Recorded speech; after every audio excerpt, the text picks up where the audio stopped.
대림절 제3주. 오늘 하나님이 우리에게 주신 말씀은 사무엘상 19장 20절에서 24절의 말씀입니다. 사울이 다윗을 잡으러 전령들을 보냈더니 그들이 선지자 무리가 예언하는 것과 사무엘이 그들의 수령으로 선 것을 볼 때에 하나님의 영이 사울의 전령들에게 임함에 그들도 예언을 한지라. 어떤 사람이 그것을 사울에게 알림해 사울이 다른 전령들을 보냈더니 그들도 예언을 했으므로 사울이 세 번째 다시 전령들을 보냈더니 그들도 예언을 한지라. 이에 사울도 라마로 가서 세구에 있는 큰 우물에 도착하여 물어 이르되 사무엘과 다윗이 어디 있느냐? 어떤 사람이 이르되 라마 나요스에 있나이다. 사울이 라마 나요스로 가니라.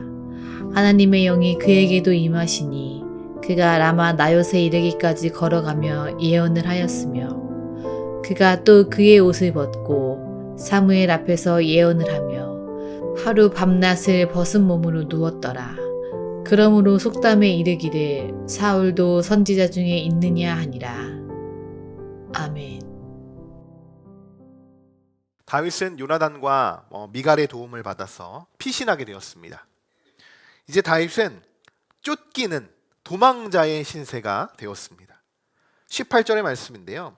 다윗이 사울을 피해서 어디로 피신하게 되는지, 도피하게 되는지를 우리 같이 한번 읽어보도록 하겠습니다. 함께 읽겠습니다.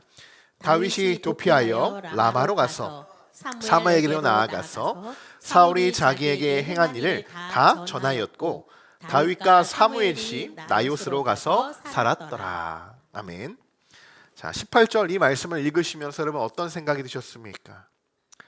오늘 우리가 18절의 말씀을 우리가 살펴보면서 가장 먼저 우리가 집중해 봐야 하는 그런 부분은 성경은 다윗의 도피하고 있는 그 도피의 방향을 매우 의미 있게 기록하고 있다는 사실입니다.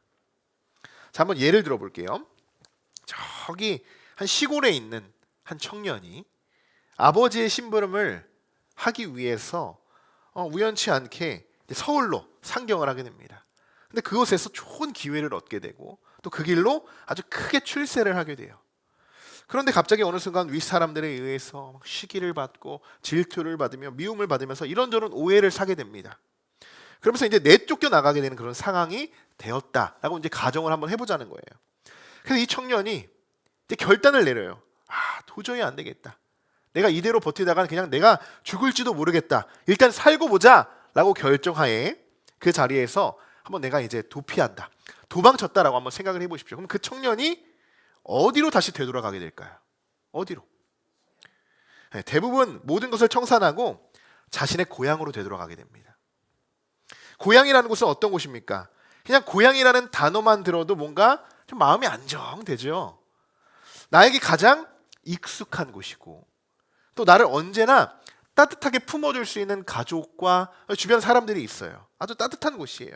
그래서 많은 사람들이 여러분 힘들 때면 지금도 그렇습니다. 뭔가 좀 우리가 좀 처져 있거나 힘들거나 그럴 때는 우리가 고향을 한번 찾게 됩니다. 고향을. 지금 상황으로만 본다면 충분히 다윗은 자신의 고향인 또 그곳에 아버지도 있잖아요. 형들도 있죠. 베들레헴으로 도피하는 것이 가장 일반적이고 안전하지 않았을까? 이렇게 생각할 수 있어요. 그곳은 다윗에게는 어떤 곳이냐? 늘 양의 무리들을 키우며 돌보며 놀이터와 같이 뛰어놀던 곳이었어요. 그러다 보니까 피할 곳, 그가 숨을 곳 얼마든지 안전한 장소들이 있었을 것입니다. 그런데 오늘 말씀 보시면 다윗은 베들레헴으로 가지 않았다는 겁니다. 어디로 갔습니까?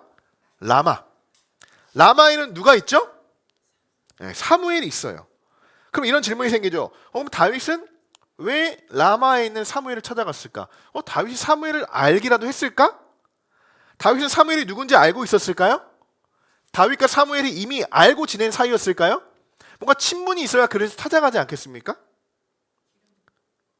맞아요. 이런 질문을 우리가 받을 때는 머뭇거릴 필요가 없는 겁니다. 왜요? 이미 우리 16장에서 사무엘과 다윗이 만났던 장면들을 살펴봤어요. 근데 우리는 잠시 이 기억을 잊어버리는 은혜가 있어가지고 또 제가 새롭게 말씀을 전하는 것 같이 더 큰 은혜로 여러분 들리실 텐데 사무엘과 다윗이 여러분 언제 처음 만났을까요? 기억을 되돌려 보십시오. 언제 처음 혹시 무엇을 하면서 어떤 장면에서 사무엘과 다윗이 만났는지 여러분 기억나십니까? 기억나시는 분도 있는 것 같아요. 16장 13절의 말씀이에요. 같이 읽어보겠습니다. 사무엘이 기름 뿔병을 가져다가 그의 형제 중에서 그에게 부었더니 이날 이후로 다윗이 여호와의 영에게 크게 감동되니라. 사무엘이 떠나서 라마로 가니라. 아멘. 조금 기억나시죠? 하나님께서 사울을 더 이상 왕으로 이스라엘의 왕이 되지 못하게 하나님이 막으셨을 때 하나님이 이제 앞으로 이스라엘의 왕을 세우시기 위해서 사무엘에게 말씀하셨었잖아요. 그래서 베들레헴으로 보냅니다. 그냥 무작정 보내요. 가서 이새를 만나라고. 그렇게 사무엘이 찾아가죠. 그리고 그 장로들과 이새에게 특별한 지시를 합니다. 이새 당신의 아들이 있거든 다 데리고 와서 제사해라. 이렇게 이야기하죠. 그래서 이새는 오디션을 보는 것처럼 그 이새의 아들들이 한 명씩 지나가면서 이 사람인가? 이 사람인가? 이러한 장면들이 있었어요. 그래서 사무엘이 누구에게 어떤 아들에게 하나님이 기름을 부으시려고 하는 걸까 계속 찾게 되었었죠. 그런 장면이에요. 그때 사무엘이 마지막 막내 아들 저기 끼지도 못했죠. 형의 그 울타리에 끼지도 못해서 저 양의 무리를 치고 있는 막내 아들 한 명 더 있습니다. 그러니까 데려오라고 이야기했죠. 그리고 그를 발견하게 되자 이 사람이구나. 이 사람이구나. 그래서 다윗에게 기름을 부으면서 하나님의 영이 그에게 크게 감동되었던 그런 사건 있었어요. 그리고 다시 사무엘은 라마로 돌아갔었습니다. 이때 처음 만났고 지금 두 번째 만남이에요. 다윗은 지금 자신의 생명이 위협받는 상황 속에서 어떻게 보면 인간적인 보호를 구하기보다는 자기에게 기름을 부어서 내가 하나님의 택하신 종, 내가 하나님의 사람이라는 것을 어떻게 보면 확인시켜 주었던 그 사무엘을 찾아갔다는 것이 굉장히 놀라운 사실이라는 것입니다. 다시 말해 다윗에게 지금 가장 필요한 것은 사람이 아니에요. 다윗이 의지하고자 하는 건 사람이 아니에요. 그 위협 속에서도 사람을 바라보는 것이 아니라 그 상황 속에서도 하나님을 바라보고 있다는 것입니다. 사람의 생각으로 지금 상황을 생각해 보면 그저 억울해요. 굉장히 억울합니다. 이해가 되지 않죠. 도저히 다윗의 그 했던 지금까지 모든 상황을 살펴봤을 때 이해가 되지 않아요. 오히려 다윗이 이 나라에서 공을 세웠고 선을 행했을 뿐인데 지금은 한순간에 도망자 신세가 되었으니 얼마나 억울한 상황이겠습니까? 그런데 다윗은 이런 상황 속에서도 하나님의 뜻과 계획이 무엇인지를 깨닫기를 원했고 또 모든 상황을 하나님 안에서 그가 풀어나가고 그렇게 인도하고 있다. 그렇게 계획하고 있다는 것입니다. 그럼 우리가 만약 누군가에게 쫓기고 이렇게 다급히 도피하는 이러한 상황에 처한 다윗이라고 우리가 생각을 해보십시오. 우리가 그러면 나는 어떻게 이 상황을 대처했을까? 핸드폰을 아마 붙들고요.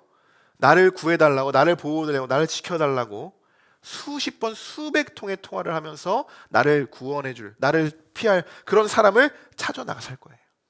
어디에 숨을까? 인터넷으로 서치하면서 가장 안전한 곳, 나와 연관이 없는 곳, 그런데 내가 안전하게 피할 곳을 막 서치하면 나갈 거예요. 그리고 어떻게 내가 숨을까? 그 방법, 어디가 좋을까? 여러 가지에 어디서 도움을 받을까? 그런 것들을 아주 초조하고 성급한 마음으로 우리의 불안한 상태를 지속하게 될 것입니다. 여러분, 그리스도인들에게 분명히 위기는 찾아옵니다. 생각지도 못했던 문제도 생기게 되고요. 여러 시험도 겪게 됩니다. 그런데 그때 우리들이 붙잡아야 하는 것은 무엇일까? 인간의 계획을 뛰어넘어 일하시는 하나님입니다. 그 하나님을 우리가 붙들어야지만 그 해답을 우리가 찾을 수 있어요. 우리가 해답을 찾으려고 하면 그냥 우리 안에서 해답을 찾으려고 하면 그거는 절대 결국 그 해답을 찾지 못하게 됩니다. 결국 또 다른 문제들이 계속 일어나게 돼요. 왜냐하면 우리는 우리의 시야는 굉장히 제한적입니다. 우리의 판단은 순간적인 감정에 흔들리기 쉽습니다. 근데 그렇게 위협 속에서 내가 언젠가 빨리 도피해야 되는 상황 속에서 우리가 얼마나 뛰어나겠습니까? 우리가 선택하고 우리가 판단해야 되는 그런 상황들, 우리의 시선이 얼마나 넓게 많은 것을 바라볼 수 있겠습니까? 우리는 그만큼 약한 존재들이에요. 그래서 우리는 답을 찾으려고 몸부림을 치지만 해답은 하나님만이 알고 계신다는 거죠. 그래서 성경은 이 성경을 이야기하는 여러 가지의 시편 46편 1절의 말씀에 다윗의 오늘과 같이 먼 훗날 다윗의 고백이죠. 이렇게 고백합니다. 같이 읽어보겠습니다. 하나님은 우리의 피난처시요 힘이시니 환난 중에 만날 큰 도움이시라. 아멘. 아마 쌓이고 여러 가지의 피난과 뭐 오늘뿐이겠습니까? 이 피신 도피뿐이겠습니까? 얼마나 앞으로 다윗이 어려움을 겪는지 여러분 잘 아실 거예요. 이렇게 다윗이 고백할 수 있는 것은 다윗이 환난 중에 피난처 되어 주시는 하나님을 다윗이 만날 수 있었다. 그가 만났구나라는 증거일 수도 있고요. 오히려 환난 가운데 사람이 아니라 하나님을 의지했더니 힘이 되었다는 거예요. 힘이. 하나님의 큰 도움이 되었다라고 고백하는 그 사실, 그 다윗의 고백이 사실 우리에게는 놀라울 뿐이라는 것입니다. 여러분, 진정한 피난처는 사람에게 있지 않고 하나님께 있습니다. 그러므로 위기 속에서 우리가 할 수 있는 가장 신앙적인 행동은 하나님께 달려가는 거예요. 어떤 상황 속에서 하나님께 달려가는 거. 혹여나 우리 마음속에 두려움이 있으신 분들, 또 해결되지 않은 분들, 여러 가지 문제들이 있다면, 그럼에도 여러분 우리가 할 수 있는 것은요, 결국엔 하나님 한 분밖에 없습니다. 하나님밖에 없어요. 인간적인 계산을 우리가 멈추고 하나님께 우리가 시선을 돌리는 것입니다. 하나님께 묻는 거예요. 그리고 그 모든 것 가운데 하나님께 의탁하는 것입니다. 그럴 때 하나님께서 우리의 마음을 보호하시고 또 우리의 삶을 인도하시며 우리의 앞길 또한 하나님께서 열어주실 것을 주님의 이름으로 간절히 축원합니다. 자, 계속해서 사울은 전령들을 통해서 이제 다시 잡아야겠죠. 다윗이 라마에 숨어 있다는 정보를 듣게 되고 전령들을 보내서 다윗을 당장 잡아와라 라고 보내게 됩니다. 명령을 내리죠. 인간적으로 생각하면 군사력을 동원하고 명령을 내렸으니까 다윗이 곧 잡히는 것은 시간 문제였습니다.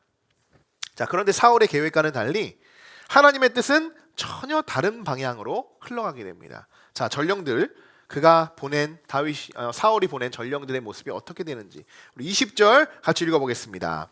사울이 다윗을 잡으러 전령들을 보냈더니 그들이 선지자 무리가 예언하는 것과 사무엘이 그들의 수령으로 선 것을 볼 때에 하나님의 영이 사울의 전령들에게 임하매 그들도 예언을 한지라. 아멘. 자, 이제 전령들이 사무엘과 다윗이는 라마에 도착을 합니다. 그때 이제 사무엘과 선지자들이 예언을 하는 모습을 보게 돼요. 예언을 하는 모습을.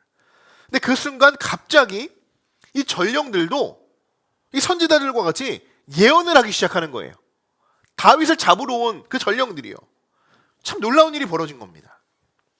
근데 우리가 원어적인 해석이 없이 20절을 읽다 보면 우리가 흔히 알고 있는 예언, 앞날을 바라보고 하나님이 주시는 그 시선과 비전으로 우리 선포하는 이런 예언의 은사들을 전령들도 받았구나 라고 이렇게 생각할 수 있어요. 근데 조금 문맥이 좀 이상하죠.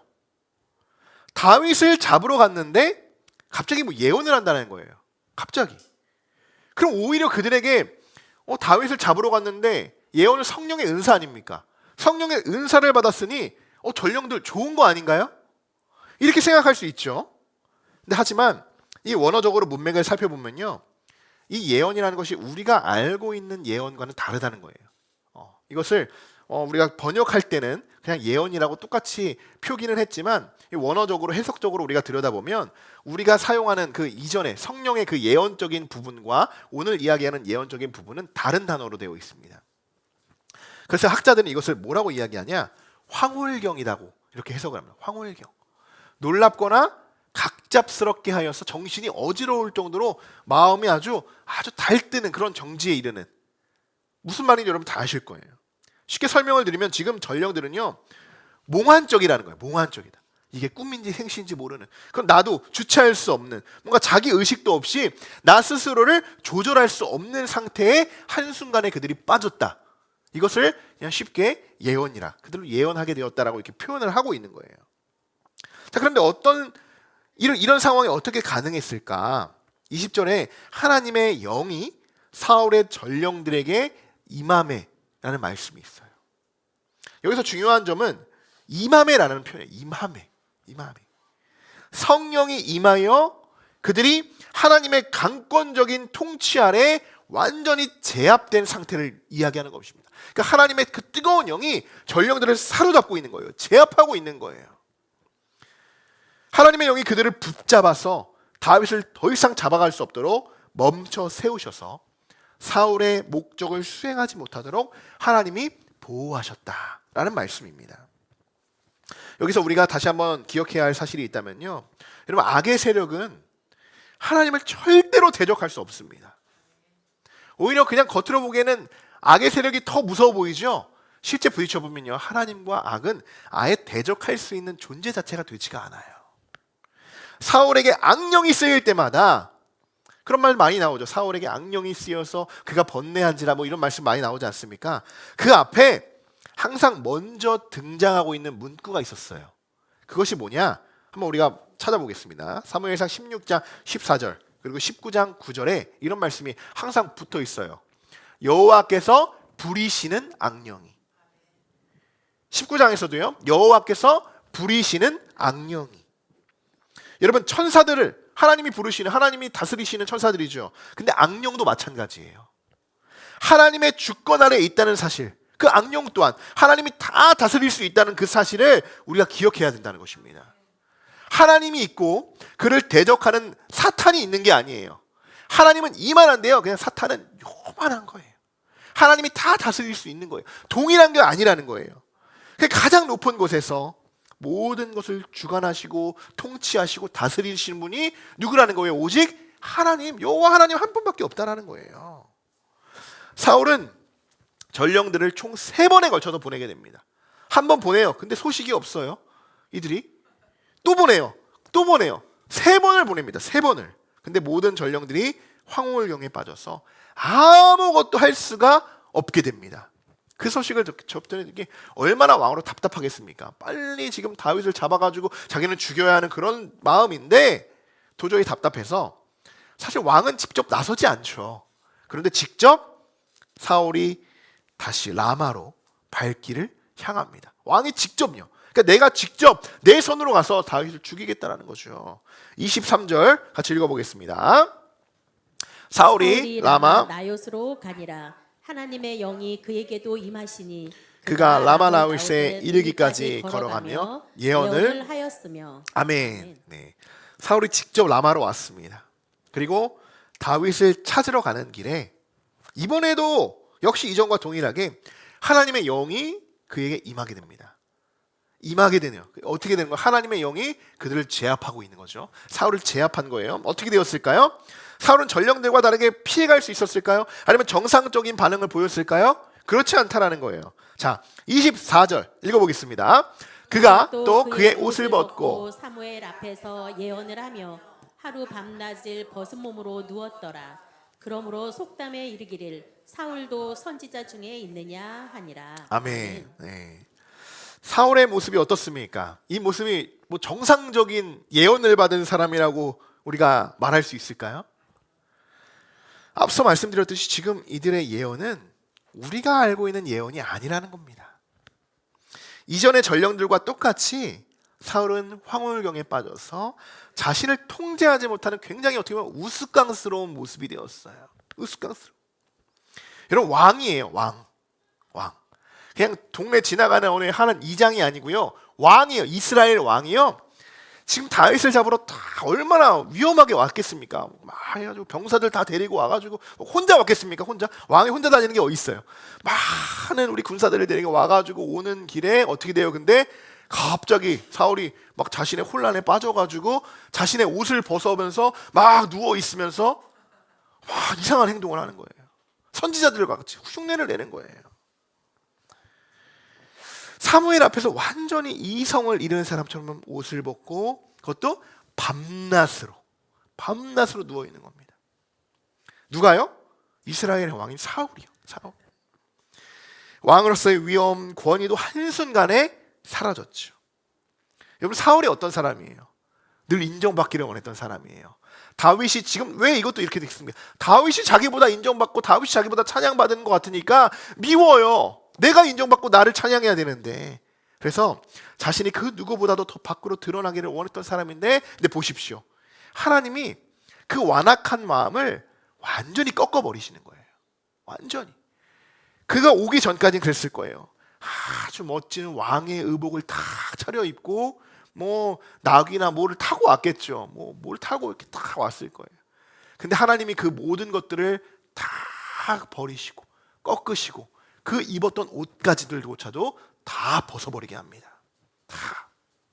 완전히 하나님이 낮출 수 있는 가장 낮은 곳으로 하나님이 그 사울을 낮추신다는 거예요. 높이고자 하는 그 사울인데 하나님이 꺾어버리시죠. 자, 오늘 이 장면은 우리가 그냥 단순히 어떻게 보면 그냥 웃고 지나갈 수 있는 그런 장면일 수 있는데, 그런 장면이 아니라요, 하나님께서 악한 마음을 품고 있는 사울의 교만을 완전히 꺾어버리시는 그런 말씀이라는 것입니다. 여러분, 교만한 자들을 잘 보십시오. 승승장구할 것 같죠. 자기들의 말이 다 맞을 것 같죠. 뭔가 그렇게 되어야지만, 그 교만한 자들의 말처럼 되어야지만 그 일들이 선한 행동으로 되는 것 같죠. 결국 보십시오. 교만으로 시작했던 그 모든 말과 그들의 모든 행동은 하나님이 꺾으십니다. 우리가 할 필요도 전혀 없는 거예요. 그냥 다윗과 같이 우리는 그냥 하나님을 그 상황 속에서도, 우리를 죽이려 달려드는 그 상황 속에서 하나님만 바라보고 가는 거예요. 그럼 어떻게 해요? 하나님이 꺾어주시는 거예요. 하나님의 뜻을 가로막고 하나님을 대적하려고 하는 자들에게 하나님이 어떻게 응답하시는지, 그들 가운데 어떻게 하나님이 일하시는지, 어떻게 보면 하나님의 위엄이죠. 하나님의 위엄을 보여주고 계십니다. 사람으로 막을 수 없는 절대적인 주권입니다. 우리는 막을 수 없어요. 하나님이 하시는 일을 우리가 어떻게 아시겠습니까? 우리도 세상을 살아가다 보면요, 사울과 같이 힘을 가진 사람이 이기는 것 같이 보일 때가 있고, 또 악한 계획이 더 강해 보일 때가 있습니다. 또 반대로 이 약한 자들은 늘 피해를 받는 것처럼 그렇게 느껴질 때가 있어요. 그러나 오늘 말씀을 통해 우리가 분명히 알아야 하는 사실은, 인간의 계획은 하나님 앞에서 아무런 힘도 없다라는 겁니다. 하나님은 사람의 힘과 교만을 꺾으시고, 또 하나님 편에 서 있는 자들을 여러분 끝까지 보호한다는 사실을 여러분 기억하시기 바랍니다. 자, 그럼 결론이 나왔죠. 우리가 하나님과 같이 위기를 만날 때마다 우리는 어디로, 누구에게 달려가야 할까요? 하나님께로. 우리가 하나님께로 나아가는 우리 모든 성도분들 되시기를 주님의 이름으로 간절히 축원합니다. 자, 이제 말씀을 마칩니다.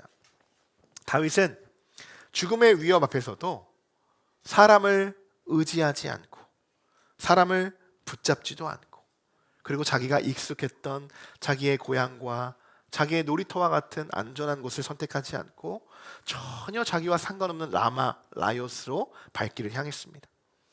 여러분, 우리도 마찬가지예요. 우리가 선택하고 붙잡아야 하는 분 오직 하나님입니다. 그 사실을 잊지 말아야 해요. 여러분, 이번 한 주간도 우리가 하나님께 더 묻고 하나님께 기도하면서 하나님의 뜻을 구하시며 우리가 나아가는 우리 모든 성도분들 되시기를 주님의 이름으로 간절히 축원합니다.